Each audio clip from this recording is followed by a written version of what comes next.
Oh, we got a roadmap for spring and summer, so let's do a review. So we're going to be getting the Moonwater Plains update part 1 on March 11, and then the next update is April and May and then summer. So it looks like they're trying to target one content patch per month. I think that's pretty good. I think that's pretty big for the beginning of the game. Of course, March 11, we have the Moonwater Plains update. We already covered that in this video where I basically went through most of the things you can expect at level 45. And it does look like indeed we're going to be getting level 50 cap instead of level 45. That was one of the things I mentioned in this video, is that you can go above level 45 because Bloodshade Harbor and then eventually Narrow Labyrinth is level 50. So it's very important to get level 50 like here. We're gonna cover everything in the Moonwater Plains part 1 in this video, so definitely go check that out. And then we have the Moonwater Plains part 2. It looked like they didn't actually say a lot about it. The second big update, Moonwater Plains Black Ram cold storage. Okay, so cold storage is not gonna be coming on part 1. It's actually gonna be coming on part 2, which is quite interesting because cold storage is a pretty lackluster dungeon. So I thought it would really be coming from part 1, but I guess it's going to be coming from part 2. But then most importantly, of course, is that part 2 we will have Bloodshade Harbors, which is where you get the soul shield as well as the legendary bottom half of your accessories. These freeze. So, and then in May we're going to be getting Highland Exile and Narrow Labyrinth. Now this is what people should be looking forward to. Narrow Labyrinth and Highland Exiles are extremely fun dungeon, but they're also significantly harder than these two dungeons. This is legendary dungeon. They only allow 4 people instead of 6 people, so you have just less people in generals, so you need more coordination. But most importantly is that their mechanics are going to be a lot harder. Let me actually find you guys a showcase. So Highland Exiles only allow 4 people, and it's where you're going to get introduced to things like the pizza mech, where you have like one slave and then you have to rotate. This is of course one of the most iconic play and soul mechanics in the game right there. So this dungeon is going to be a lot more fun. They introduce us to boss patterns that are going to be a lot harder than stuff like the Bloodshade Harbor as well as even Pohar. Honestly, these two dungeons are not too bad to do.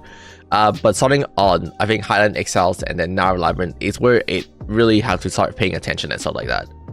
Okay, and then we're gonna have the Warlock class in summer. Look like we don't know when this is, either May or July. Warlock, of course, is gonna be one of the biggest addition to Play and Soul. Not only it is a new class, but it introduced a new buff, which is the Soul Burn.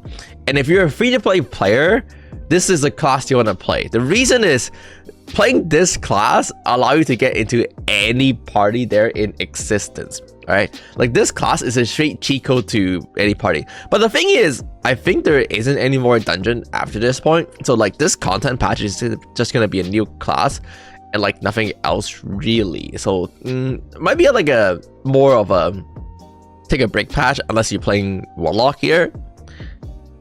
Okay. And then finally, we got the Silverfrost Mountains. Now, I think this is actually really big. This roadmap actually is really fast. Because the thing is, Korea doesn't even have Silverfrost Mountain right now.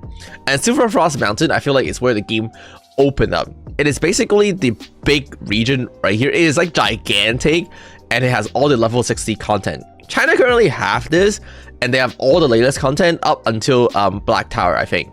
Yeah, so if you look at the dungeon list in Silverfrost Mountain, you can see there's a lot. Specifically, the really fun ones, Thunder Nexus, Shogun Lament, Desolate Tomb, Heaven's Mandate. These are already available in China.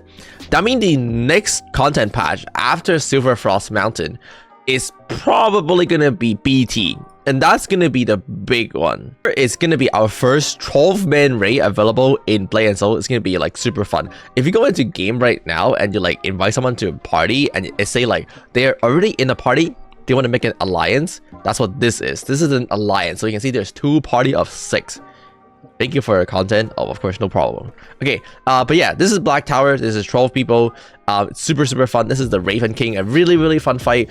And I think by this pace, we're looking to get it by end of this year, because we're gonna get all the Silverfrost dungeon in the summer, and we're gonna go through like couple content patch, maybe like Silverfrost Part 1, Silverfrost Part 2, Silverfrost Part 3, and then of course we're gonna get the Black Tower eventually here. So That would be super exciting. Obviously, end of the year is pretty far away if you're looking at it now, but this game just came out. I think giving a year before the first raid eventually do drop is a pretty understandable timeline. So we'll see how long it goes. Obviously, people are saying like, oh, Blade & Soul's not going to last a year, but we'll see. I have a lot of like things to comment about that, so definitely subscribe and let's keep going, okay? I don't know. Overall, I think I didn't expect Silverfrost Mountains to actually come so early. Hopefully, it is going to be summer because this is where it really changes the game entirely. Like level 60 cab, Trollman raids and stuff like that. So this is where we're looking forward to. And I actually didn't expect them to start bringing them this early. So it's a pretty exciting roadmap. But let's see how it goes from the next patch on the next week. And then we'll see how the April patch and stuff will go like that. And as always, subscribe for more content like this. Appreciate you guys for watching. Bye.